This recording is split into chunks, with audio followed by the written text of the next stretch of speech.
This one gets weird.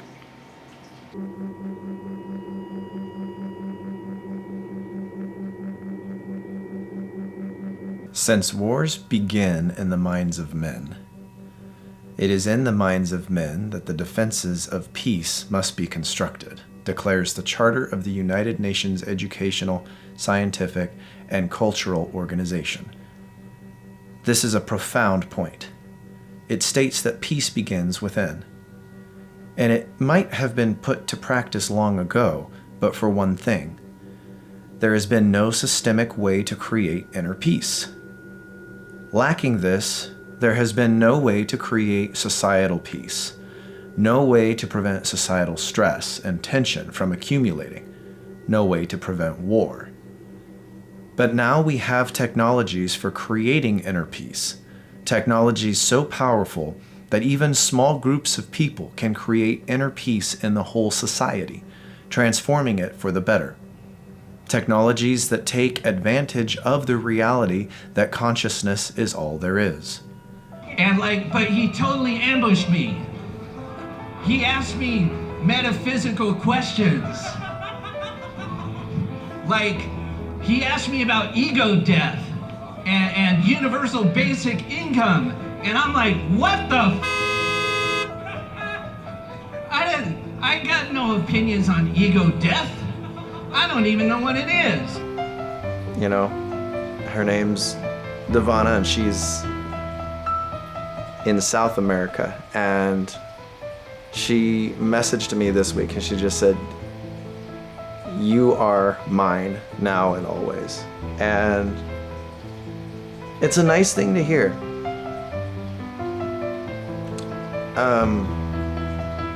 First and foremost, I'm my own, and that's where it has to start. I have to be enough for myself, and I have gotten to a place where I'm enough for myself.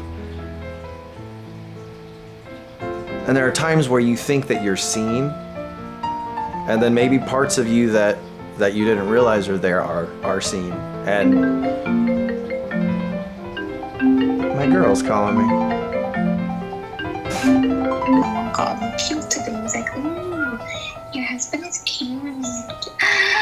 I said, "Get the fuck away from me." Well, I am appreciating. I'm appreciating you, baby. Thank you. I cussed him out. I was like, "Oh, yeah." You cussed them out.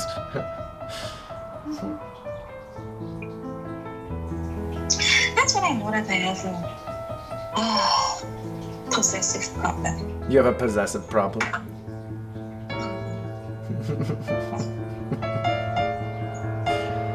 That's okay. I do not mind being with somebody that has a possessive problem. I will actually appreciate that. It's mine. I've got a shoot that's coming up in an hour. I need to be leaving for it in an hour. So I've got just enough time to get a second round of meditation in. And you're supposed to do 2 20-minute sessions a day. I've been spotty. And that's a testament to the practice that even in my spottiness, it's been helping me this much over the last year. I mean, if I was processing what I'm processing now, again, like even 6 months ago, there would be spirals. There would be spirals. There would be a sense of I'm terrible, I'm awful, just stuff. And we don't got time for that. We don't got time for that. Time to meditate.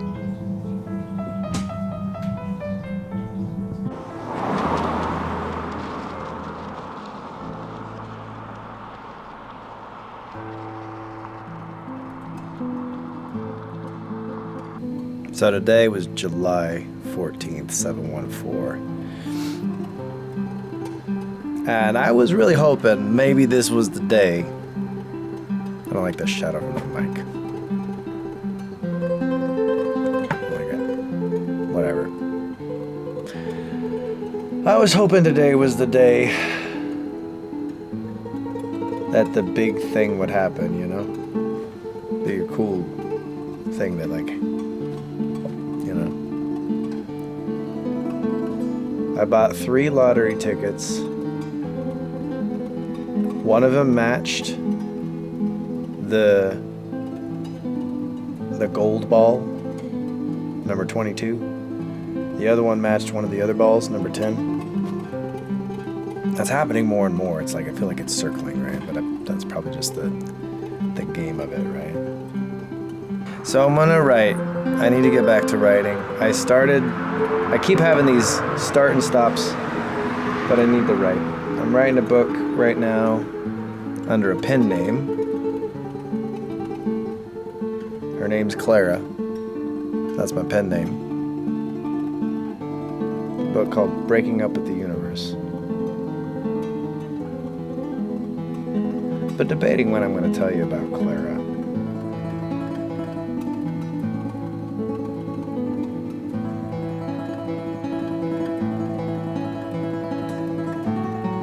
Clara protects me.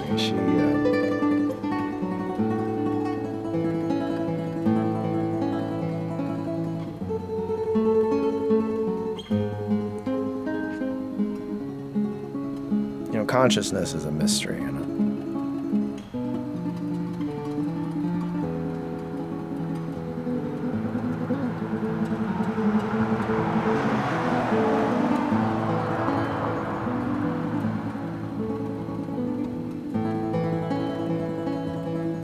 I'm not going to tell you about Clara tonight.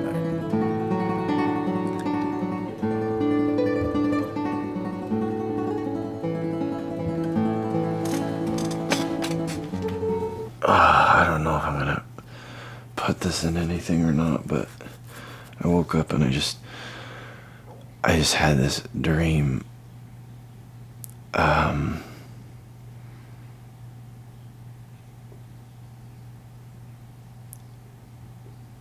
I dreamt that I was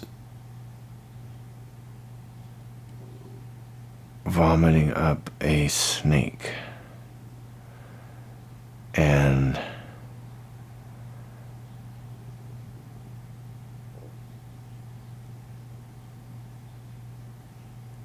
there was imagery of my old pastor from the church that I used to work at, and there was the instructor who taught me transcendental meditation, and she was like kind of being like my nursemaid, and then she just said, "Look what just came out of you. That's interesting." And it was a snake, like a parasite, but a snake. And then I just heard the music saying, "It's all true, it was always true."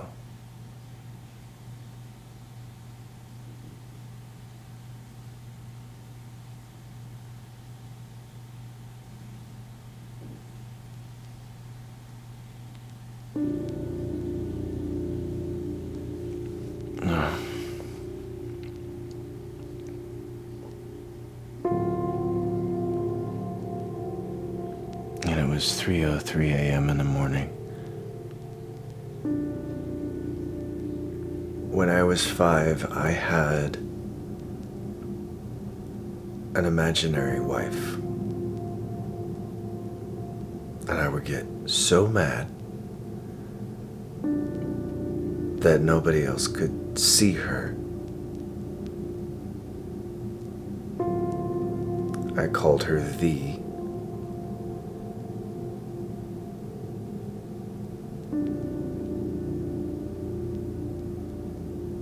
And then I stopped seeing her.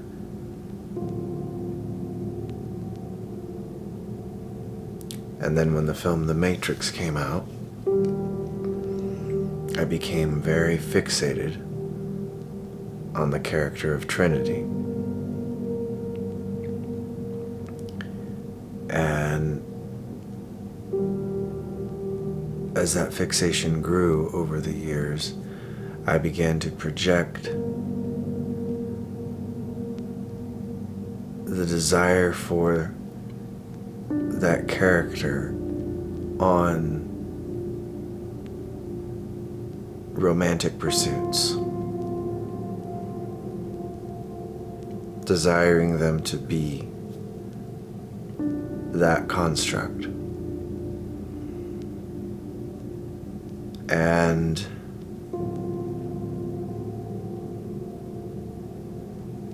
the film Cruella came out. And as I watched it, something felt like it was waking up inside of me. I felt turned on, but not in a way where I was attracted to the screen, but it was like that's inside of me. And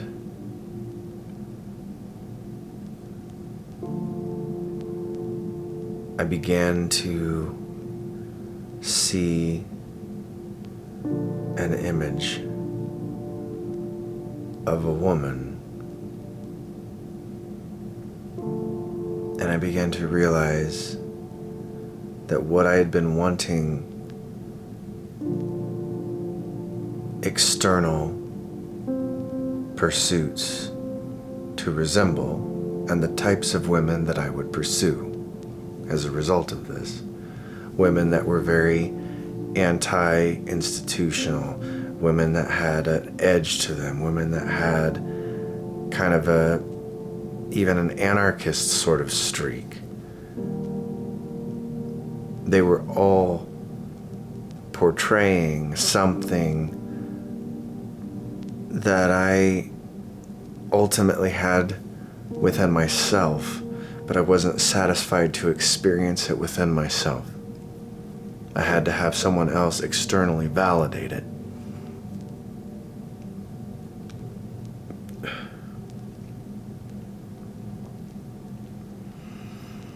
When I finally named her, or rather heard her name, Clara, and when I began transcendental meditation, and when I began my therapy, my EMDR therapy and my parts work therapy specifically,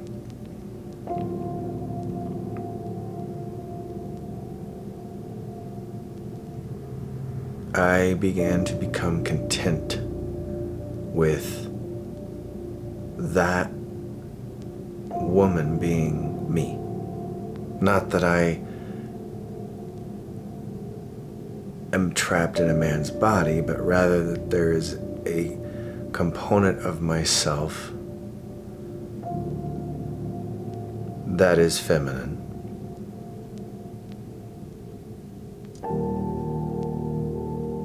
That is her. And now I am content for whoever that is in front of me to simply be who they are.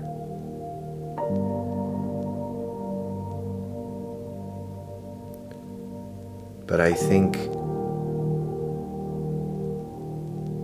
the pursuit of having that external validation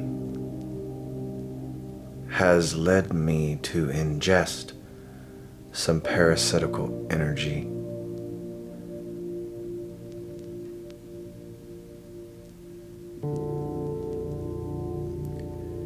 And I think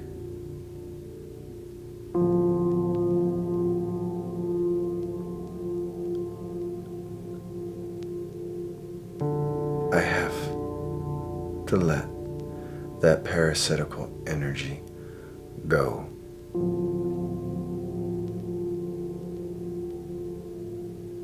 And I think it's watching right now.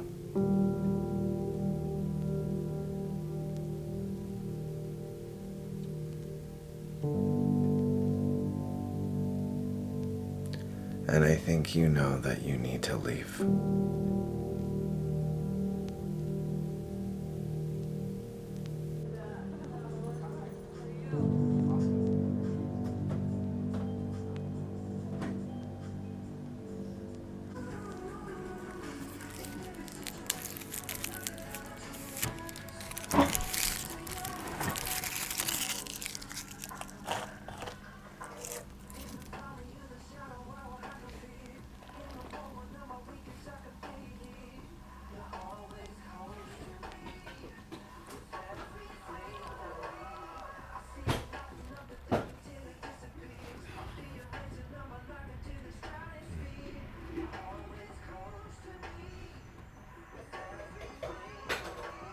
I mean, ultimately, I want to go to like all over the world. But I'm like, okay, where should my focus be if it's not here? Like, obviously I got my kid, I gotta get him figured out with adulthood, but I'm like, okay, do I go to Portland? I've got a friend in San Diego. Do I go east towards, my girlfriend, her family's in New York? Like, I don't know. Like, I'm like, if you were to like legit just like look at me, read my energy, and then pick a spot on the map as to where I should focus, where would it be? Because like I'm about to foreclose on my house. I'm about to, like, it's bad. So I'm like, if Boise's choking me out, where should I go? So, first of all, I want to preface it with, I'm not in the circles you are. Oh, yeah. So I don't know where a good spot would actually be. So thank you for bringing up these locations. Yeah. Where in my mind, I'm thinking, yes, for artists to do what you do. But I kind of trust you just on an energetic level. Beyond that. You know what I mean? Like, because like Universe might have a whole thing where it's like, actually, no, you're going to get rid of your cameras. I don't know. When you brought those locations up, my immediate thought was San Diego. Yeah? Immediately. Even after you said New York, because my girlfriend's family's there. Yeah. Even after that. San Diego. It's still stuck in my subconscious that San Diego was it. What about San Diego for you with me? What do you think? I've been there a couple times. I don't know what you would call it. The scene. Yeah. California is just known for filmmakers. Well, yeah. Right? So San Diego was one of those places where, and I'm not too fond of California, but San Diego was one of those places I'm like, I actually like it here. Yeah. It was, to me, calm, peaceful. You have a mix of hills and beach. Yeah. Right? Yeah. It's a mixture of both. And to me, it's a good hub. Yeah. You can get in and out of there easy. Right? Yeah, I haven't spent enough time there. I mean, I've visited, obviously, but I had a friend who messaged me, and he was just talking about, if you ever want to come to visit San Diego, hit me up, and you should. Okay. So this shoot that I just did last night and this morning is not a paid shoot. However, it's an exciting prospect that might turn into paid work. And that's kind of what I'm doing across the board right now, is just I'm putting energy out there into relationships that make sense to me, and just accepting that right now the places that I'm being directed towards, the energies that I'm interacting with, do not have budget to pay me. It's all investment of time. And I can either get fixated on the fact that I'm running out of time, or I can just go, well, let's see how close this needs to go. I'm not gonna go out quietly. So I'm gonna meditate, I'm gonna get oriented, and then I'm gonna spend an hour writing, because that's the one thing I've been putting off. The one thing that has perpetually been hitting me energetically from the universe is Brandon, write. And for the longest time, I did not have an understanding of what it was that I was even going to write. I didn't have, it was, when I was in my Christian phase, I saw all the cracks, I saw all the cognitive dissonances, I saw all of the just dishonesty that's required to be so attached to a particular cultural dogma that is built around controlling people instead of actually setting them free. I had to get completely removed from that. And I had to experience the decade-long story of finally and completely both removing myself from that cognitive dissonance and then reinserting myself into a perspective of, I could see actually this is what Christ was actually about. And I'm there. So, that's my story now.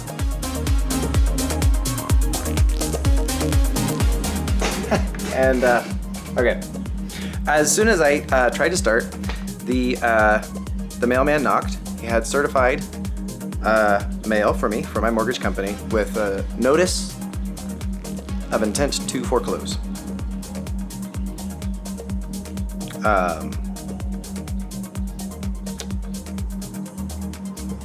So I probably need a call about that. Mr. Freeman, do appreciate you so much for holding for me. I do have Anna on the line in the home retention department, and she will further assist. Thank you both once again, and have a great day. Thank you so much. You're welcome. Hi, Mr. Freeman. This is Anna with the home retention department. The previous reps informed me that you had some questions in regards to your mortgage assistance. Yes. I am sorry. I've had like 2 other phone calls coming at the same time, so I'm trying to stay present here. So yes, those letters get sent out automatically. As of right now, you are going through mortgage assistance, so you are under review. Okay. The review does take up to 30 days, so we won't have an update until closer to like August, like towards early August. If you want to just maybe follow up with us by then. Those letters just get sent out automatically. You technically don't go into foreclosure until 120 days, but they are sent out automatically. But the mortgage assistance review does protect any foreclosure proceedings. Okay. Well, I appreciate it. I just want, obviously it hits a little different once you have to sign something and you see that. And so I appreciate you guys working with me on this. I am so sorry that I'm behind. I don't like how much this affects me.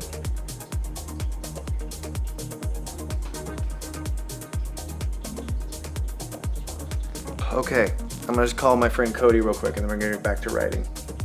It's really just video of them like shooting the shit and just I've been editing them and I can send some of the videos to you that I've done already. But it sounds like right up my alley. I mean, to have two wireless mics on them, have camera on a gimbal, and I mean honestly, depending on how it goes, I mean I have the 2 cameras, so I could potentially have.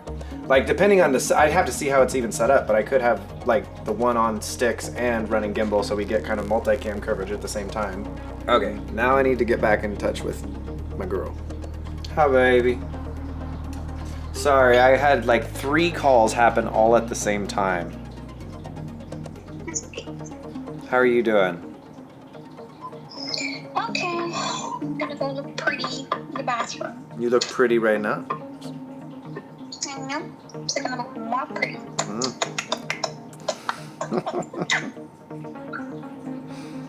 Alright, I love you, baby.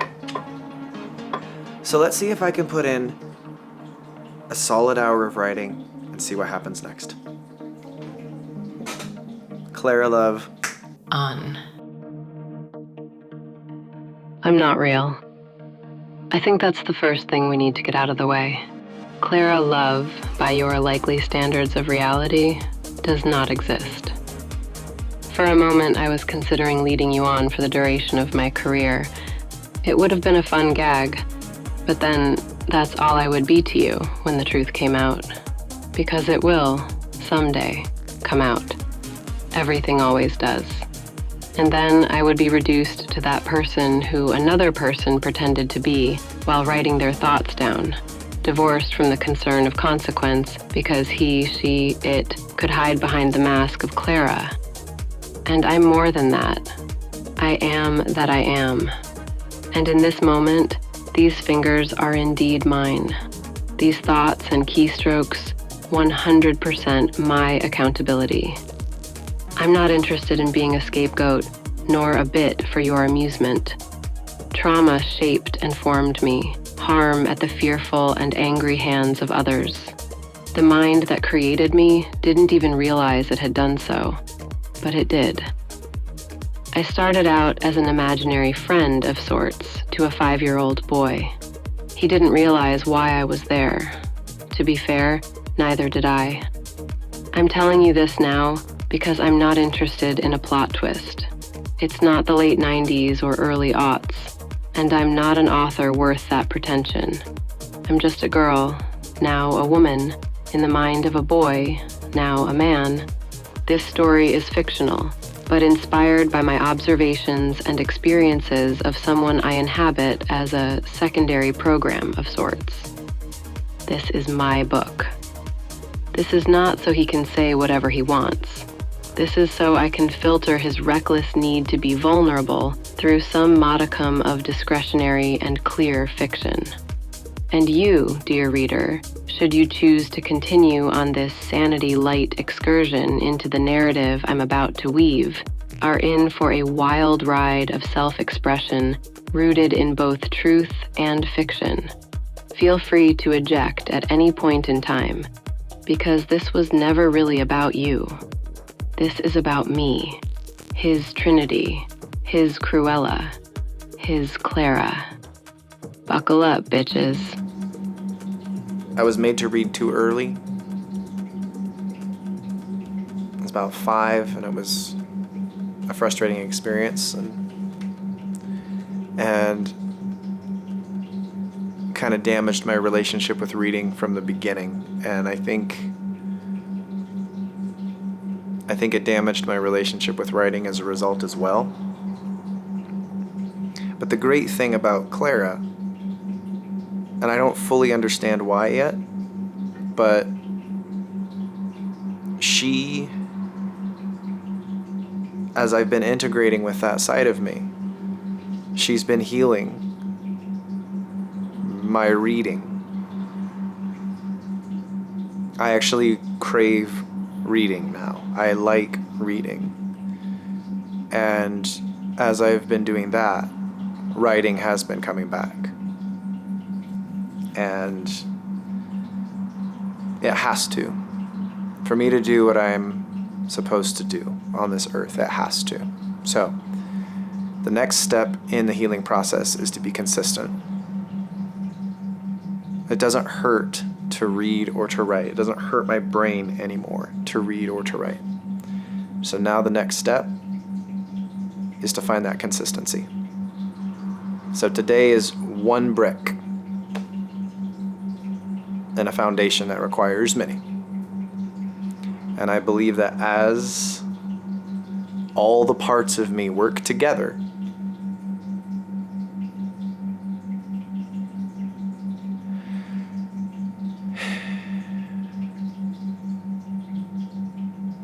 I think all that I'm manifesting will show up.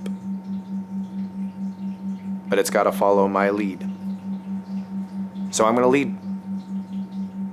Thanks for hanging with me.